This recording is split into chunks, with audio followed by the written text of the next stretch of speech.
Class 7th का अध्याय number 10 विद्युत धारा और इसके प्रभाव। इसमें हम लोगों को पहले समझना पड़ेगा बैटरी, ये बैटरी क्या होता है, फिर ये बनता कैसे है, सेल क्या होता है, विद्युत परिपथ क्या होता है, ये विद्युत धारा किसी पर बल लगाता है नहीं लगाता है, जो हम लोग बस बेल बजाते हो अंदर में घंटे बजाती है, ये जो इसको हम लोग इलेक्ट्रिक बेल कहते हैं, यानी कि विद्युत का जो घंटी होती है। फिर ये सब हम लोग को इसमें पढ़ना है। तो डिटेल्स पढ़ने से पहले आप लोग इसे ध्यानपूर्वक वीडियो को ज़रूर लास्ट तक ज़रूर देखना, ठीक है। तो चलिए हम लोग स्टार्ट करते हैं। विद्युत धारा। विद्युत धारा में हम लोग जानते क्या हैं कि जो भी आप लोग देखते हैं घर में, तो घर में हमारे पास दो प्रकार की करंट आती है। एक तो आपको डायरेक्ट बाहर से आती है जो अल्टरनेटिंग होती है, जिसको हम लोग कहते हैं प्रत्यावर्ती धारा, और एक होता है जो बैटरी से निकलती है। ये नहीं कहना कि बैटरी से फिर इन्वर्टर वाला लाइन प्रत्यावर्ती में चला जाएगा, लेकिन जो बैटरी से डायरेक्ट हम बल्ब जलाते हैं उसको कहते हैं दिष्ट धारा, डायरेक्ट करंट, यानी कि डीसी। तो हम लोग को जो चैप्टर में पढ़ने हैं वो डीसी ही पढ़ने हैं, ठीक है। यानी बैटरी से जो करंट निकलेगा वही पढ़ना है। ये मत सोचिएगा कि हम लोग जो इलेक्ट्रिसिटी, जो इलेक्ट्रिक करंट आ रही है बाहर से, यानी कि अल्टरनेटिंग करंट एसी, वो वाला हम लोगों को अभी नहीं पढ़ने हैं, ठीक है। अब बाद में जो हम देखेंगे उसमें बेल के अगले चैप्टर में, तो हो सकता है कि आगे पढ़ने को मिले, लेकिन अभी तत्काल में हमें बस दिष्ट धारा ही पढ़नी है, जो विद्युत धारा के अंतर्गत हम लोग उसी के बारे में सीखेंगे। तो इसमें हमको सीखना क्या है, तो सबसे पहले सीखना कि विद्युत धारा होता क्या है, और फिर सीखना इसके प्रभाव क्या है। अगर विद्युत धारा ठीक हम जान गए, लेकिन ये क्या क्या प्रभाव डाल सकता है, इसके बारे में भी हम लोगों को इसमें पढ़ना होता है, ठीक है। चलिए अब स्टार्ट करते हैं हम लोग रीडिंग करके। आप बारीकी से इसको हर एक बिंदु पर ध्यान रखेंगे। कहता आपने पिछली कक्षा में सेल को तार से जोड़कर बल्ब जलाया था। पिछली कक्षा यानी कि छठे क्लास में आप लोग क्या किए होंगे कि ये जो दिखाया गया सेल है और ये बल्ब है, इसको बस तार से ज्वाइंट कर देंगे और ये क्या होगा, बल्ब जलने लगता था। आप चित्र बनाकर इन्हें प्रदर्शित कर सकते हैं। तो चलिए हम चित्र बना ही लेते हैं। ये मान लिया जाए कि हमने एक बैटरी जो इस प्रकार से हमने रखा, ये बैटरी का एक सिरा, तो ये हो गया सेल। इस सेल से हमने एक बल्ब को यहाँ पर जलाया, ठीक है, और एक यहाँ जैसे इसको ज्वाइंट कर दिए तो ये वाला बल्ब क्या हो गया, जलने लगा। तो इस प्रकार से कह रहा है कि आप चित्र बनाकर इन्हें प्रदर्शित कर सकते हैं। जितने अवयवों का उपयोग आपने जलाने के लिए किया था, इनका संयोजन ही परिपथ होता है। जैसे हमको बल्ब जलाना था तो हमने क्या किया, तो ये पहले यहाँ से ले करके ये सब एक जो लगाए हैं, ये रास्ता जो गया यानी कि जो वायर था, इसी को हम लोग कहते हैं परिपथ। इसको क्या बोलते हैं, परिपथ। परिपथ का मतलब डायरेक्ट समझे तार, तार को हम लोग क्या कहेंगे, परिपथ बोलेंगे। आपके मन में प्रश्न उठेगा कि इस परिपथ का रेखा चित्र खींचा जा सकता है या नहीं। तो बताइए, रेखा चित्र खींचा जा सकता है? तो आराम से हम खींच भी सकते हैं और प्रदर्शित कर सकते हैं। अब बल्ब को बार बार इतना बल्ब को ना दिखा करके कहीं हम लोग क्या करेंगे, ऐसे ऐसे कर देंगे तो ये कहेंगे कि ये बल्ब हो गया, ठीक है। यदि रेखा चित्र बनाएं तो परिपथ के अवयवों को किस प्रकार निरूपित करेंगे, ये सब आपके मन में है। कि मान लीजिए कि बैटरी, तो बार बार बैटरी नहीं बनाएंगे, अब हम इसको सेल बनाना तो ऐसे बस सेल बना देंगे। बैटरी बनाना तो 3 सेल को क्या करेंगे, ज्वाइंट कर देंगे। तो ये जो हमने बनाया इस सेल का, 1 सेल, 2 सेल, 3 सेल, तो 3 सेल को अगर हम कंबाइन किए हैं तो जा करके बैटरी बनी है। तो ये सब हमको सिंबल इसमें ज़रूरत पड़ता है, तो सिंबल को भी हम लोग आगे देखते हैं। कहता है कुछ विद्युत अवयवों के संकेत यानी चिन्ह आपने विभिन्न पुस्तकों एवं वस्तुओं के डिब्बे में देखा होगा। चलिए इस पुस्तक में हम इन्हीं संकेतों का उपयोग करते हैं, सिर्फ हम करेंगे। जैसे आपका एक बैटरी, हम लोग कहते हैं ना कि निपो बैटरी या एवरेडी बैटरी ले आओ, ये जो हमने बैटरी लेकर के आते हैं, ये बैटरी नहीं होता है, ये सेल कहलाता है। क्या कहलाता है, सेल। अब एक सेल को हम लोग ऐसे दिखाते हैं। अब ध्यान देना, जो हमारा जो सेल होता है ये छोटा सा दिखता है स्टील का, इसको हम लोग कहते हैं पॉजिटिव। और इसको बोलते हैं पीछे वाले को नेगेटिव। तो यहाँ पर हो क्या रहा है कि इसमें जो हमको दिख रहा है छोटा वाला ये पॉजिटिव है, लेकिन जब इसको संकेत के रूप में लिखेंगे तो जो बड़ा वाला लाइन जो हमने खींचा हुआ इसको हम लोग प्लस कहेंगे और छोटा वाला लाइन को क्या बोलेंगे, माइनस कहेंगे। तो ये कहलाएगा हमको सेल। ठीक है, तो एक सेल को दिखाए।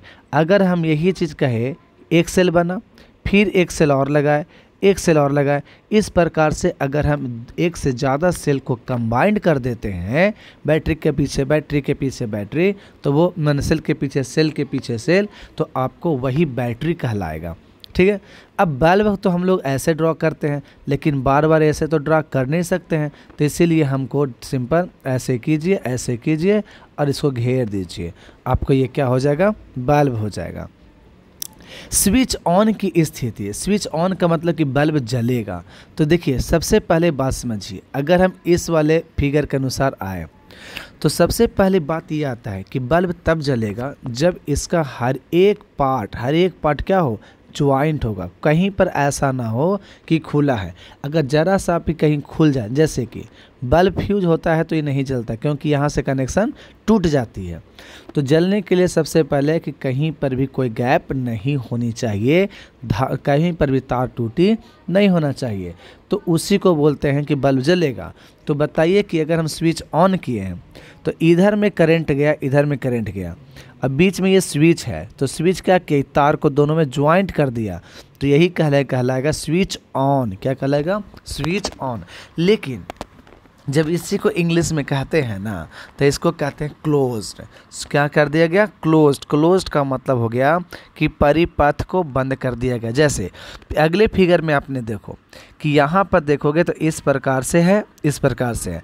अभी ये परिपथ क्या है, खुला है, जिसको कर देंगे तो क्या हो जाएगा, क्लोज्ड। जब तक ये खुला था तब तक ये करंट पास नहीं कर रहा था, तो ये ऑफ की पोजीशन में है, यानी कि अभी विद्युत धारा प्रवाहित नहीं करेगा तो बल्ब नहीं जलेगा। तो जैसे इसको हम बंद कर देंगे, तो बंद का मतलब हो गया कि इसको क्लोज कर देंगे, तब इसमें बल्ब जलना शुरू होगा। तो स्विच ऑन में क्या होता है, धारा इधर से उधर प्रवाहित होता है और परिपथ एक दूसरे से जुटे हुए होते हैं। यही होता है हमारा किसमें, यही होता है स्विच ऑन की पोजीशन में। लेकिन जब आता है बात स्विच ऑफ की, तो स्विच ऑफ में क्या होता है कि दोनों का कनेक्शन टूटा हुआ रहता है, अलग हुआ रहता है। जैसे कि यहाँ देखिए इधर से लाइन आया इधर से लाइन आया, लेकिन यहाँ पर लाइन टूटा हुआ है तो बल्ब इसमें नहीं जलेगा, तो स्विच ऑफ किया गया है। तो स्विच ऑफ में कोई पूछेगा कि करंट चल सकता है कि नहीं, तो बोलेंगे इसमें कोई भी विद्युत धारा का प्रवाहित नहीं होता है। ठीक है, अब हम लोग आते हैं बैटरी।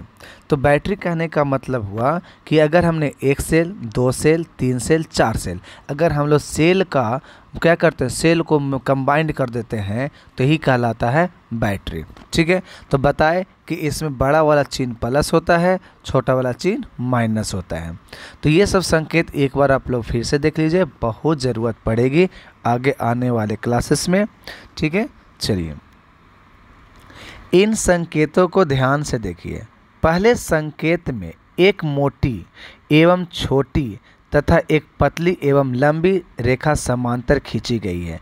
इसके बारे में कही जा रही है पहले वाला में कि इसमें एक मोटी और छोटी है, लेकिन एक पतली और लंबी लाइनें खींची गई है। क्या आपको याद है कि विद्युत सेल में एक धन टर्मिनल तथा एक ऋण टर्मिनल होता है, यानी कि पॉजिटिव और दूसरा क्या होता है, नेगेटिव होता है। तो इस सेल में कितने टर्मिनल होते हैं, दो होते हैं। एक होता है धन टर्मिनल और दूसरा होता है ऋण टर्मिनल। तो ठीक है, धन को ऐसे हम लोग प्लस कहते हैं और ऋण को हम लोग माइनस कहते हैं।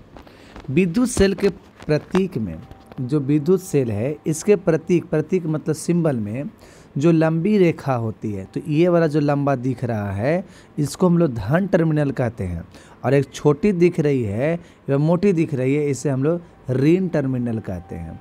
ठीक है, इस छोटी रेखा को हम लोग क्या कहते हैं, ऋण टर्मिनल को निरूपित करते हैं। जैसे अब हम देखते हैं बैटरी। ये सेल है। तो सेल में बताया जो छोटा वाला पार्ट्स होता है ये वाला बैटरी में जो दिखाया जाता है ये धन है, धन मतलब कि प्लस है, और ये पीछे वाला क्या कहलाएगा, माइनस कहलाएगा। लेकिन इसी को अगर हम यहाँ पर ये जो ऋण है तो ऋण को हम लोग लिखेंगे छोटा से और धन को लिखेंगे बड़ा से। तो स्विच के लिए ऑन तथा ऑफ की स्थिति चित्र में दर्शाए गए प्रतीकों के अनुसार निरूपित की जाती है। तो बताइए ऑन कैसे था, तो ये ऐसे इस प्रकार से अगर था तो यहाँ से ये दोनों को ज्वाइन कर देंगे तो ये पोजीशन हो जाएगा ऑन का। लेकिन यही स्विच में हम ऐसे छोड़ करके ऐसे छोड़ देंगे, ठीक है, तो ये सिचुएशन होगी किसका, ऑफ का। ये सब निरूपित हम लोग किए थे। परिपथ के विभिन्न अवयवों को संयोजित करने वाले तार को रेखा के रूप में निरूपित किया गया था। तो ये जो हम दिखा रहे हैं रेखा के रूप में, यही क्या है, तार है। यही क्या है, तार है। चित्र में बैटरी को भी संकेत दिया गया था। तो एक तुम्हारा यहाँ से तो ऋण टर्मिनल और धन टर्मिनल दोनों को देख लिए थे। कहता है बैटरी और सेल में क्या अंतर है। तो ये जो बना गया दो सेल को लगा करके तो ये कहलाएगा बैटरी, ठीक है। लेकिन यानी कि सेलों को कम्बिनेशन को संयोजन को हम लोग बैटरी कहते हैं, ठीक है, और सेल एक अकेला होता है। संकेत के अनुसार कुछ सेलों को एक साथ इस प्रकार रखा जाता है कि एक का धन टर्मिनल दूसरे के ऋण टर्मिनल से जुड़ा होता है। जैसे कि ये पहले वाले सेल का इधर है ऋण और यहाँ है धन, दूसरे वाले सेल का इधर है ऋण और यहाँ पर है धन। अगर आगे भी जाएगा तो अगले वाले के ऋण फिर आगे होगा धन। यानी जब भी अगर हम सेल को क्या करते हैं कि पहले वाले का धन और दूसरे वाले के ऋण, फिर उसके अगले वाले का धन और उसके वाले के ऋण, दोनों को मिला करके हम आगे बढ़ा देते हैं, ज्वाइंट कर देते हैं, तो वही कहलाता है बैटरी। यहाँ पर भी देखिए, यहाँ पर है धन और यहाँ पर है ऋण, यहाँ पर है धन, यहाँ पर है ऋण। हम चाहते हैं इसको कंबाइन करने के लिए, तो नीचे से एक वायर के थ्रू अगर हम ज्वाइन कर दें फिर भी कहलाएगा कि दोनों सेल को हम कंबाइन किए, संयोजन किए हैं, तो यही कहलाएगा आपका ये बैटरी। कहता है दो या दो से अधिक सेलों को इस प्रकार का संयोजन ही बैटरी कहलाता है, ठीक है। बैटरी किसको कहते हैं, तो जब हम धन ऋण करके अगर हम क्या करें, जोड़ते जाएंगे तो उसी सेल को उन सेलों के संयोजन को ही हम लोग बैटरी कहते हैं। आपने देखा होगा कि टॉर्च, रेडियो, रिमोट, खिलौने आदि में बैटरी का उपयोग किया जाता है। क्या आपने देखा है कि टॉर्च में एक सेल के बाद दूसरी सेल लगाई जाती है। सही बात, देखे भी हैं। जब ये बड़ा वाला टॉर्च होता था तो इसमें तीन गो सेल लगता था, ठीक है, ऐसे करके टॉर्च याद करिए, ठीक है। तो इसमें 3 सेल लगता था, तो तीनों सेल में हम पहले रखते थे कि अगर एक प्लस है ये माइनस, तो इधर वाला जो आएगा ये प्लस आएगा और इधर माइनस आएगा। इस प्रकार से हम यहाँ पर सेलों का संयोजन करके उसे बैटरी बनाते थे। कहता है कुछ उपकरणों, रिमोट या खिलौनों में सेल अलग बगल में रखे जाते हैं, इस प्रकार से होते हैं। जैसे अब ले लो कोई भी गाड़ी, रिमोट वाला गाड़ी, तो उसमें 2 गो सेल लगेगा, लेकिन दोनों सेल को हम डायरेक्ट लंबे लंबे इस प्रकार से भी ज्वाइंट करते हैं। कैसे, समझो। अगर मान लो कि ये हमारा प्लस है तो ये वाला माइनस होगा, तो यहाँ पर हम एक ऐसे तार बिछा देंगे, तो यहाँ पर हो गया प्लस। तो अब यहाँ पर हमको क्या चाहिए, माइनस चाहिए, तो यहाँ पर हम लोग क्या बिछा दिए, तार बिछा दिए। तो फिर आ गया प्लस और फिर यहाँ पर क्या आ गया, माइनस, फिर तार बिछा देंगे और लास्ट में ऊपर मिलेगा प्लस और यहाँ पर क्या मिलेगा, माइनस। इस प्रकार से हम साइड में भी अगर सेल संयोजन रहेगा फिर भी वो बैटरी का निर्माण कर लेगा। कहता है अगल बगल सेल रखने की जगह को यदि आप ध्यान से देखेंगे तो पता लगेगा कि एक सेल के धन टर्मिनल को दूसरे सेल के ऋण टर्मिनल से जोड़ने के लिए धातु की पट्टी या मोटे तार लगे होते हैं। तो ये जो हम बता रहे थे, या तो धातु की पट्टी होगा या तो फिर मोटा तार होगा, ताकि हमको ये पता चले कि ये वाला जो प्लस था एक दूसरे वाले के माइनस से जा कर के जुड़ गया है, तभी वो सेलों का संयोजन हुआ है।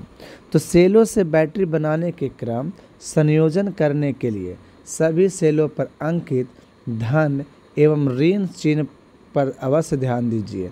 अगर ऐसा होगा कि आप यहाँ प्लस यहाँ भी प्लस लेते तो ये संयोजन नहीं होता। तो ये कहता है कि आप ज़रूर संयोजन करते समय प्लस और माइनस को ध्यान रखेंगे। क्या आप अपने प्रयोगों के लिए बैटरी बना सकते हैं? अगर अपने प्रयोग के लिए बैटरी बना सकते हैं जिससे आप 2 या 2 से अधिक सेलों का संयोजन कर आसानी से कार्य कर सकते हैं। ठीक है, ऐसा कोई बैटरी बना सकते हैं जिससे कि हम 2 सेल या 3 सेल ज्वाइन करके हम उसे बैटरी बना करके उसे यूज कर सकते हैं। आप बैटरियां बनाने के लिए लकड़ी के छोटे तख्ते, पत्थर, कील तथा रबड़ बैंड की सहायता से सेल होल्डर सेल को पकड़ने के लिए अपनी आवश्यकता के अनुसार बनाइए या बाज़ार से भी 2-3 आदि अनेक साइज के सेल होल्डर खरीद के ला सकते हैं। सेल होल्डर का मतलब है जैसे अगर हम टॉर्च रखें तो टॉर्च के ये वाला जो पोर्शन है, ये वाला यहाँ से यहाँ तक, यही कहलाता है सेल होल्डर, क्योंकि यही सब क्या रखता है, सेल को रख सकता है। तो या तो सेल होल्डर आप मार्केट से खरीद सकते हो या तो फिर आपको बिगड़ा हुआ कोई चीज़ होगा तो उसको से निकाल लीजिए। ठीक है, अब क्रियाकलाप नंबर हम देखते हैं कि बैटरी कैसे बनना है। तो देखिए यहीं पर आपको बैटरी बनाया गया, देखिए यह सेल होल्डर बना दिया गया है, दोनों बैटरी को यहाँ पर कंबाइन कर दिए गए हैं। ठीक है, तो आपको यहाँ पर बैटरी बनाना है। क्रियाकलाप में देखते हैं कैसे बनाते हैं। कहता है 2 पत्थर का टुकड़ा लेकर मोड़ लेंगे, 2 पत्थर का टुकड़ा लेकर मोड़ लेंगे। मुड़े हुए पत्थर के टुकड़े को सेल की माप के अनुसार कील की सहायता से तख्ते के टुकड़ों पर ठोक देंगे। ठीक है, ये इसको क्या कर देंगे, कील से जो क्या करना है, ठोक देना है। दोनों की कील के ऊपरी हिस्से से तार के एक सिरे को छिलकर लपेट देंगे। अब यहाँ से तार को सिरे को क्या करेंगे, छिलकर लपेट देंगे। जो जहाँ पर जाना होगा हम वहाँ पर ले करके उसको जला सकते हैं। अब पत्थरों के बीच सेलों को क्रम से रखकर पत्थर के ऊपर बढ़े सिरे को रबड़ बैंड से जकड़ दीजिएगा। जैसे दोनों को रख करके अब क्या करना है, इसको रबड़ बैंड से जकड़ देना है। आपकी 2 सेलों की बैटरी बनकर तैयार हो गई। यानी अब ये 2 सेल बनकर 2 सेल से मिलकर क्या हो गया, एगो बैटरी बन गया। बैटरी को निरूपित करने के चिन्ह संकेतों सारणी में दिखाया गया, ये हम पहले से ही जान रहे थे। तो ट्रक का बैटरी कैसे बना, तो ऐसा जो दिख रहा है ना, ये वाला सेल है। ठीक है, ऐसा बहुत सारा सेल इसमें क्या रहता है, भरा पड़ा रहता है, और उसी प्रकार से हम ट्रक की बैटरियाँ बनाते हैं। एक ही गो में क्या इतना रहता है, बहुत रहता है, 2, 3, 4 रह ही जाते हैं। क्या आप जानते हैं ट्रकों, बसों, कारों, घरों में उपयोग में लाई जाने वाली बड़ी बड़ी बैटरियां भी सेलों का संयोजन कर ही बनाई जाती हैं। जब भी जो बड़ा बैटरी होता है ना, 220 एम्पियर, 230 जो भी एम्पियर है, जो बड़ा बड़ा बैटरी, उस सब में छोटा छोटा सेल रहता है। इस प्रकार से सेल रहता है, यानी कि एक वो प्लेट रहता है, और यही सब प्लेट बहुत ज़्यादा सजाए रहता है, और वही प्रकार से वो क्या बन जाता है, बैटरी। इसीलिए हम 12 वोल्ट का सेल नहीं कहते हैं, उसे बैटरी कहते हैं, क्योंकि उसमें बहुत सारा सेल लगी होती है। कहता है विभिन्न प्रकार की बैटरियों के बारे में जानने का प्रयास करेंगे, कीजिए। क्या आप उपयुक्त संयोजन का आलेख बना सकते हैं, आरेख में अवयवों का संकेतों के रूप में प्रदर्शित कीजिएगा। तो हम देखिए प्रदर्शित यहाँ पर कर रहे हैं। तो ये हम बैटरी बना लिए थे, ये बल्ब हो गया और ये स्विच हो गया। इन सभी को अगर हम चाहते हैं परिपथ में दिखाना, तो देखिए ये हो गया बैटरी, यहाँ पर ये हो गया परिपथ, ये हो गया बल्ब, यहाँ पर आएंगे तो ये हो गया स्विच। इतने सारे चीज़ तो यहाँ पर दिखाए गए थे, ये सब यहाँ पर आपको दिख रहा है।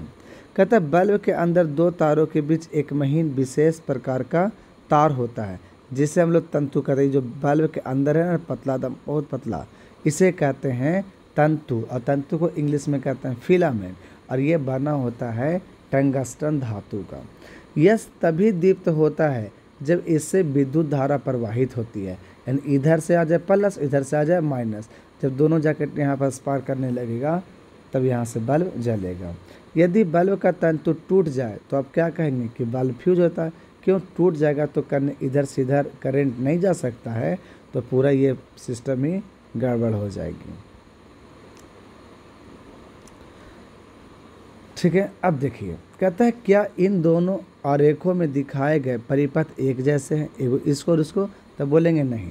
ये वाले में जो दिखाया गया ये बंद है, इसका मतलब कि स्विच ऑन था, कर बल्ब जलेगा, लेकिन यहाँ पर आपका स्विच ऑफ किया हुआ है तो बल्ब यहाँ पर जलेगा नहीं।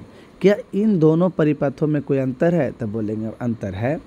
ठीक है। क्या इस चित्र में दिखाए गए परिपथ का बल्ब जलेगा, तब बोलेंगे नहीं। यदि कीजिए बल्ब तभी जलेगा, ठीक है, याद कीजिए बल्ब तभी जलेगा जब स्विच ऑन होगा या फिर परिपथ बंद होगा। बंद का मतलब पूरा बंद, ठीक है, तभी वो बल्ब जलेगा। कोई दिक्कत?